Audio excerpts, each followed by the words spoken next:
One of the most annoying things I've ever experienced in my life is the feeling of aimlessness. Like I didn't know what I was supposed to be doing. Like my life had a bigger picture, but I just couldn't pinpoint what exactly that was. And particularly, I felt like this when I was younger, especially when I was in middle school, high school, and college.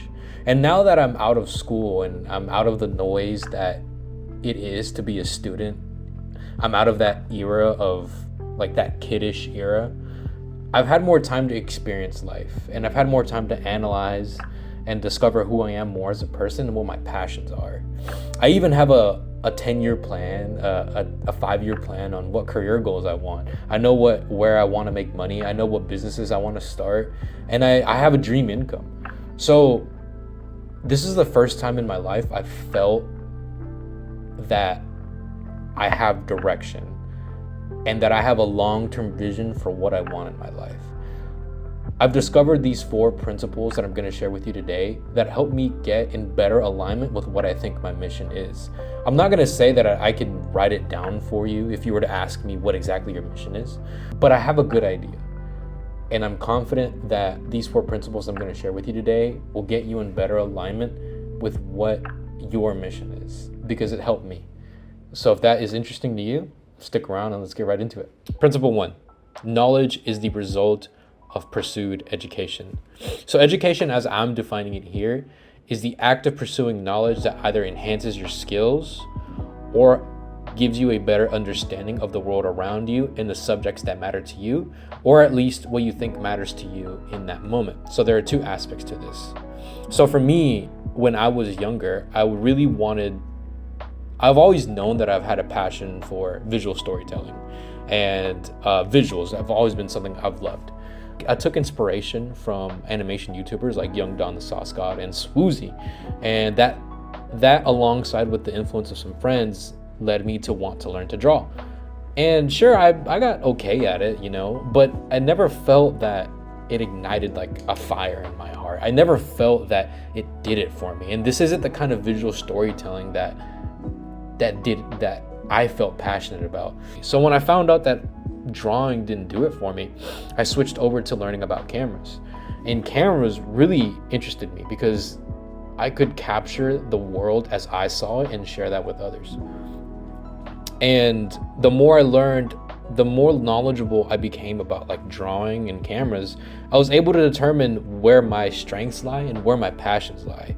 Sure, I may have had a knack for drawing lines when I was more into animation, but I didn't feel it. I didn't have that instinct that I needed to keep pursuing this. Versus when I picked up my camera and started learning what shutter speed is and the exposure triangle, I felt like I resonated with this more. And that led me to understand that if I hadn't educated myself and gained knowledge on either thing, or on cameras, I probably would still be looking for one of my passions right now. And I would feel a lot more aimless. So I think the first aspect of education is pursuing a skill and become knowledgeable in that skill. And that's how you can end up determining if that is something you want to keep pursuing in the future.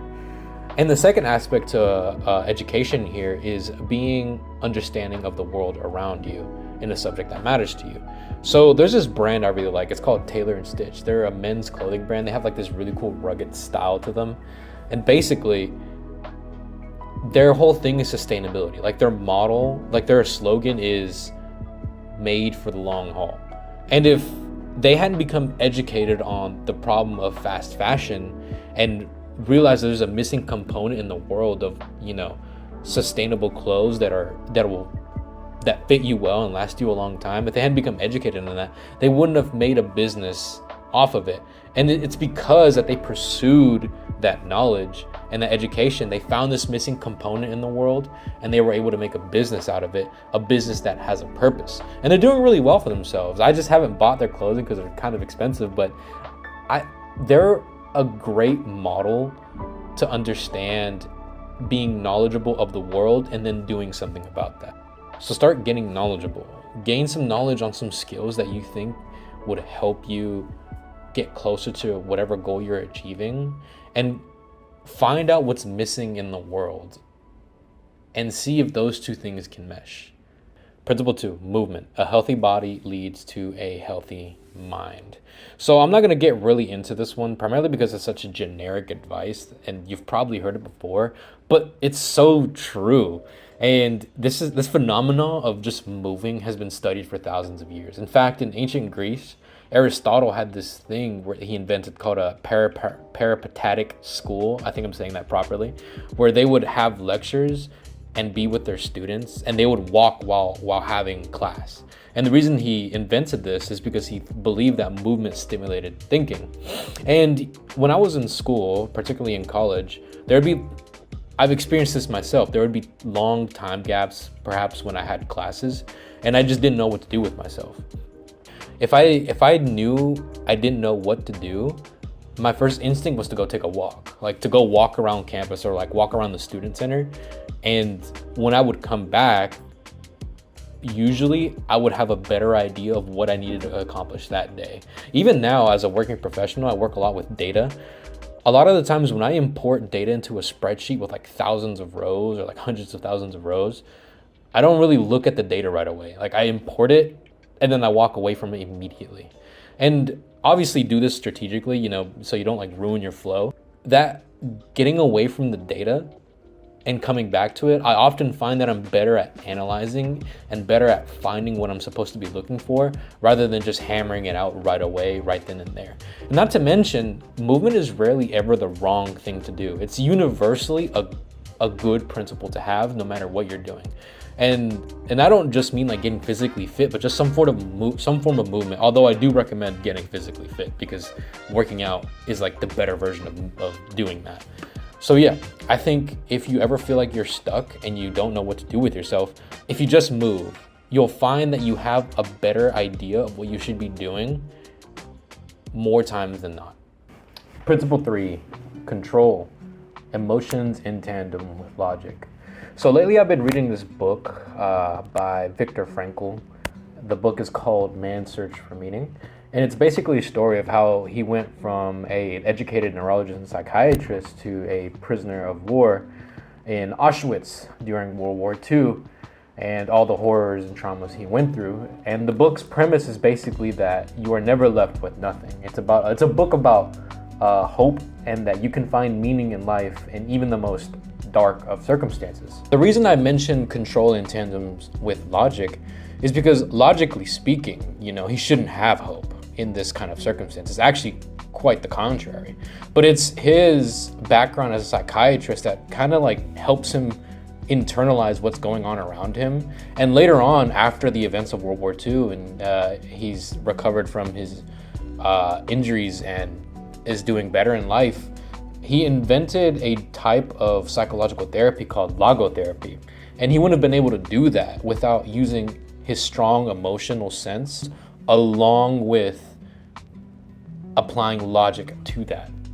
And the reason I say it resonates very deeply for me is because I notice in the world of self-improvement, it's kind of like having emotions looked down upon. Like you kind of expect it to be like this stoic person, and you really shouldn't feel emotions, or at least that's how it's perceived. And I have a problem with that. And the reason is because oftentimes when pursuing a purpose or pursuing a mission, the main thing that ignites that fire, that emotional fire, is pain and suffering. Those pain points are what allow us to really like hone in on what we should be doing and what we're passionate about. So for me specifically, when I was younger, I was bullied a lot, and because of my disability, I didn't feel like I was heard. It felt like my input was viewed as less than, and I was brushed off a lot, even by family, and it was painful to me. So part of that reason that I love telling stories is because I feel like I can reach a platform that I didn't have access to when I was a kid. Like people can listen to me and hear what I have to say. And that led me to YouTube, that led me to starting my journey here. Think of emotions as the fire and logic as the ignition. And emotions in tandem with the know-how can really provide a great sense of directionality in figuring out what you need to do next and what your purpose is. Principle 4, communication with others. Now, one thing I've realized when pursuing my mission is that I never really had a clear idea about what it is I'm doing, or I didn't have as good of an idea of what it is I was supposed to be doing without having a dialogue exchange with someone else. Going back to the book that I've been reading, Viktor Frankl's Man's Search for Meaning, he talks about this story of these two prisoners, and whenever the guard wasn't looking, when they were doing their really heavy manual labor, they would talk about food, and they would talk about like all the foods that they would eat once they escaped Auschwitz or once they survived the war. And they would also make plans to meet up with each other after the war, like, hey, I'm going to cook something for you, let's exchange recipes. And that gave them a sense of hope. And it was, if it weren't probably for that communication that they shared with each other, they might have felt hopelessness. And who knows, maybe those small exchanges of dialogue saved their lives.